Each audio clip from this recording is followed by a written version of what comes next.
우리 속담에 모진 사람 옆에 있다가 벼락 맞는다는 속담이 있습니다. 자고로 친구를 잘 사귀라는 말로 나쁜 친구와 어울리다가는 덩달아 죄를 짓기도 하고 죄를 뒤집어 쓰기도 한다는 말입니다. 그래서 시편 1편에서도 말씀하시죠. 복 있는 사람은 악인들의 꾀를 따르지 아니하며 죄인들의 길에 서지 아니하며 오만한 자들의 자리에 앉지 아니하고. 오늘 본문에서 하나님께서 애굽을 심판하시는데 애굽뿐만 아니라 애굽의 주변 나라들이 함께 심판을 받는 내용입니다. 애굽은 굉장히 강력한 나라였습니다. 경제적으로나 군사적으로 굉장히 큰 나라였고 주변 여러 나라들에게 큰 영향력을 끼치는 나라였습니다. 그런데 어제 29장에서 하나님께서 애굽을 심판하시는 결정적인 이유가 나오는데 애굽이 하나님의 영광을 가로챘기 때문입니다. 하나님께서 창조하신 나일강을 바로가 이 강은 내 것이라 내가 나를 위하여 만들었다 하고 바로의 그 말을 모든 백성들이 믿고 그렇게 바로를 하나님처럼 따르고 있었습니다. 그래서 하나님께서 애굽을 심판하셨습니다. 그런데 오늘 말씀을 보면 하나님은 여기에서 그치지 않습니다. 애굽과 동명 관계를 맺고 있던 주변 나라들에게까지 하나님의 심판의 칼날이 임합니다. 5절을 보십시오. 구스와 붓과 룻과 모든 섞인 백성과 굽과 및 동맹한 땅의 백성들이 그들과 함께 칼에 엎드러지리라. 여기서 하나님께서 애굽을 심판하시는 것은 우리가 충분히 납득하고 이해할 수 있습니다. 하나님의 영광을 가로챈 악한 자들이기 때문입니다. 그런데 이렇게 그들과 동맹을 맺고 있는 나라들까지 하나님께서 굳이 이렇게 심판하셔야 될 이유가 있는가 하는 질문입니다. 하나님이 왜 이렇게 하셨을까요? 8절 내가 애굽에 불을 일으키며 그 모든 돕는 자를 멸할 때에 그들이 나를 여호와인 줄 알리라. 그들이 즉 애굽의 동맹국들이 나를 여호와인 줄 알리라. 이것 때문에 멸절하신 것입니다. 그들이 애굽과 동맹을 맺고 애굽을 돕고 한 이유는 사실은 갈대 지팡이에 불과한 애굽을 하나님보다 더 크게 더 많이 의지했기 때문입니다. 그래서 하나님께서는 내가 여호와인데 누구를 하나님보다 더 의지하느냐 이렇게 말씀하시고 분별력 없었던 이들을 멸절시킨 것입니다. 여기서 우리가 기억해야 하고 붙잡아야 할 것은 분별력입니다. 여러분, 영적 분별력은 굉장히 중요합니다. 있으면 좋고 없으면 그만인 것이 아닙니다. 우리가 죽고 살 만큼 굉장히 중요한 문제입니다. 우리가 영적으로 부흥하고 혹은 망하고 하는 것이 여기에서 결정되는 것입니다. 성경을 보면 하나님께서 주신 지혜로 분별력 있는 사람의 경우가 구약의 히스기야 왕입니다. 열왕기하 88장에 보면 모든 나라들이 아수르를 겁내고 두려워하고 있었습니다. 고대 근동의 대부분 나라들이 아수르에 줄을 서고 있었습니다. 그 나라와 손을 잡기 위해서.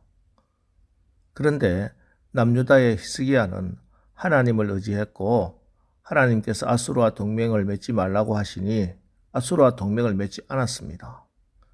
인간적인 계산으로는 너무나 어리석은 결정이지요. 그러나 결국 어떻게 됩니까? 남유다보다 몇 배나 크고 강한 아수르 군대가 하룻밤에 다 죽고 아수르도 망하고 말았습니다. 이때 아수르를 의지했던 동맹국들도 다 망합니다. 여러분, 세상에 하나님보다 크신 분은 없습니다. 하나님보다 강하신 분도 없습니다. 우리의 눈에 하나님보다 더 크게 보인다 할지라도, 하나님보다 더 강력하게 위대해 보인다 할지라도 하나님보다 크신 분은 결코 존재할 수 없습니다. 모든 것이 하나님의 피조물이기 때문입니다. 그래서 히스기야는 하나님 한 분을 의지하고 아수르를 의지하지 않았습니다. 그리고 결국 하나님께서 히스기야의 손을 들어줍니다. 히스기야를 붙들어 주셨고 히스기야를 통해 남유다를 위기 가운데서 건지게 하셨습니다. 여러분, 거친 세상의 물결 속에서 분별력 가지려면 하나님을 의지해야 합니다. 오늘 하루도 하나님 한 분을 꼭 붙들고 가시기를 축원합니다. 그리고 믿음의 공동체 안에서도 이 분별력은 필요합니다.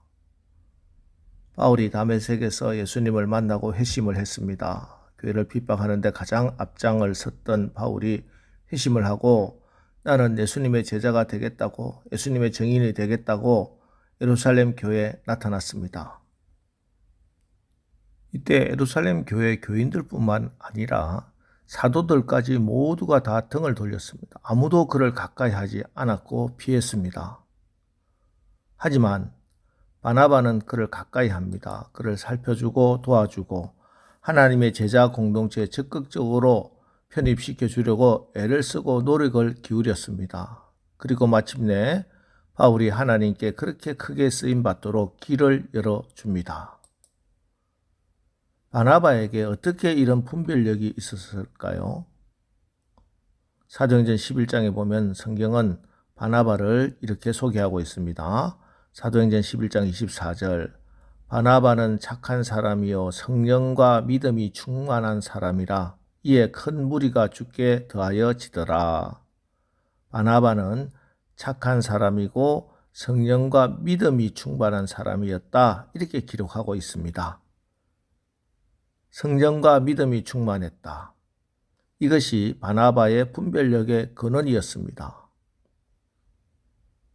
호랑이 굴에 잡혀가도 정신만 차리면 살아날 수 있는 것처럼 성령과 믿음이 충만하면 우리가 어떤 곳에 있어도 선과 악을 분별할 수 있고 가까이 해야 할 사람, 멀리 해야 할 사람 분별할 수 있는 겁니다.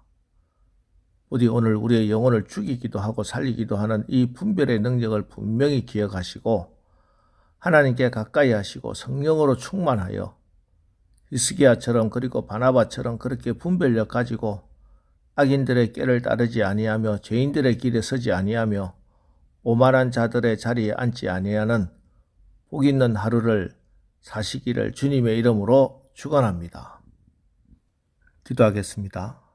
하나님, 오늘 하나님께서 애굽을 심판하시는데 애굽뿐만 아니라 애굽의 주변 나라들을 함께 심판하는 것을 읽었습니다. 이들은 진정 누가 의지해야 할 하나님인지 분별하지 못해서 그렇게 되었습니다. 오늘 우리가 살아가면서 주님이 주시는 분별력이 있어야 하겠습니다. 우리가 무엇보다도 하나님만을 의지하고 성령과 믿음이 충만하여 히스기야처럼 그리고 바나바처럼 그렇게 분별력 가지고 성경에서 말씀하시는 악인들의 꾀를 따르지 아니하며 죄인들의 길에 서지 아니하며 오만한 자들의 자리에 앉지 아니하는 복 있는 사람으로 오늘 하루 살아갈 수 있도록 축복하여 주옵소서. 예수님의 이름으로 기도합니다. 아멘. 자, 이제 주여 오늘 하루도 우리가 믿음과 성령으로 충만하여 분별력 가지고 지혜롭게 사는 복 있는 삶을 살게 하옵소서. 우리 말씀 붙들고 합심해서 기도하고 나가겠습니다. 우리 기도하겠습니다.